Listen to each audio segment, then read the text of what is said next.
Um, I have a very, I guess, up-to-date question, which is, what do you think about digital archives? Because I remember when I was here talking with Heather, she told me that there was a lot of controversy going on.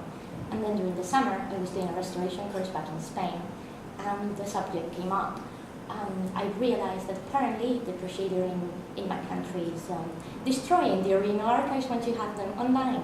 I don't know, what are your thoughts about it?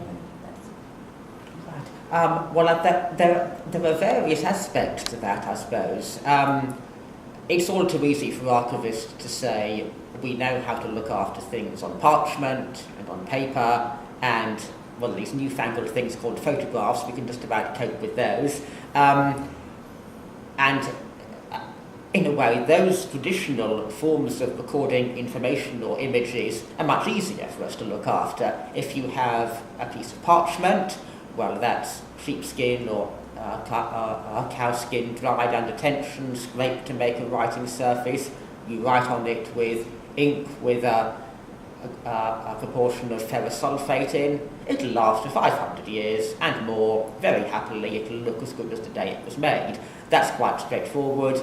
If you put it in a box and forget about it for years, then you can come back to it, and unless there's been a fire or flood, it'll be just as good as it was before. But we have to accept that not many people are writing on parchment nowadays. If we think that what is happening in the 21st century is worth recording, which I think we do, then we have to accept a lot of people are going to record things in digital format now.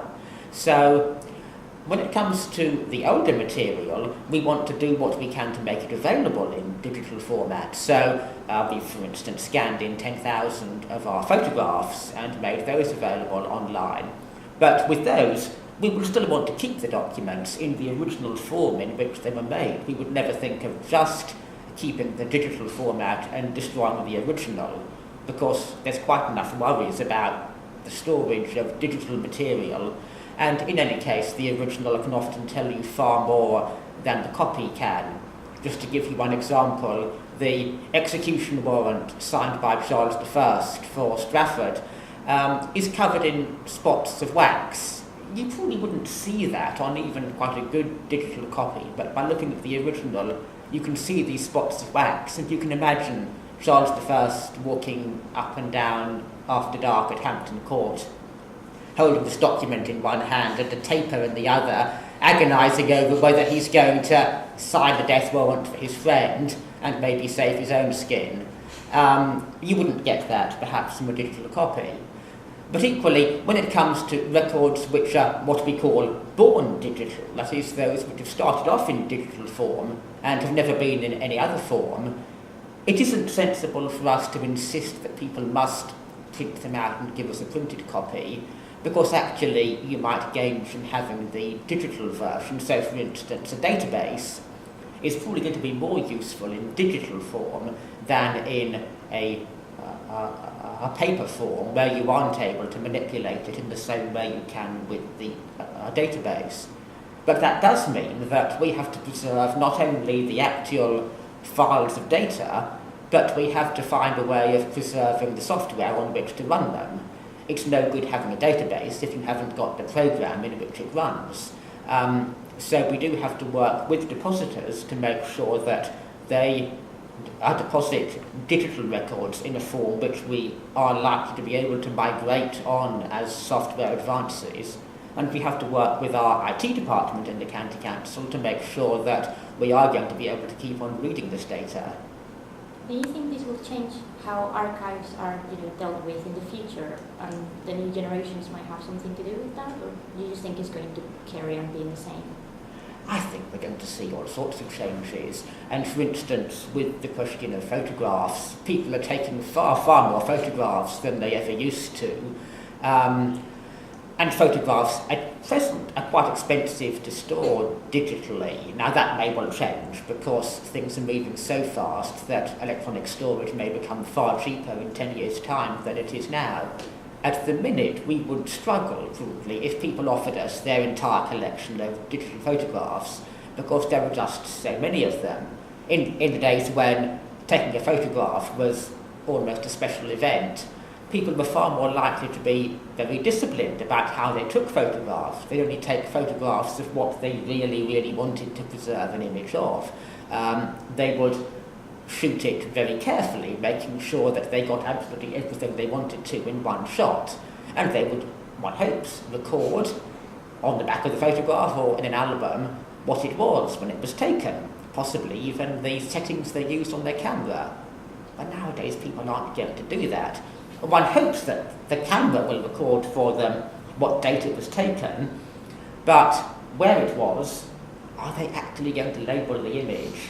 And are they going to take 6 not awfully good photographs rather than one quite good one? So there's all sorts of ways in which it's going to change, and there's no way that we as archivists can say we aren't going to accept that sort of change, because it's going to happen whether we like it or not.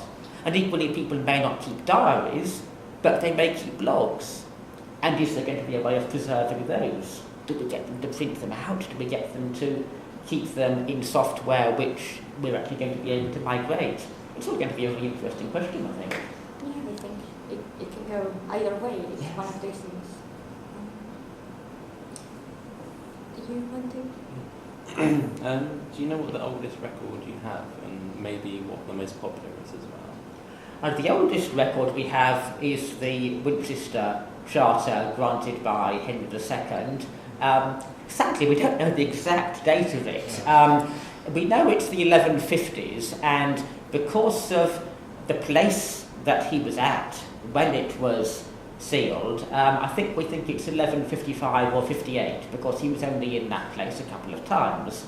But as with a lot of medieval documents, the date isn't given.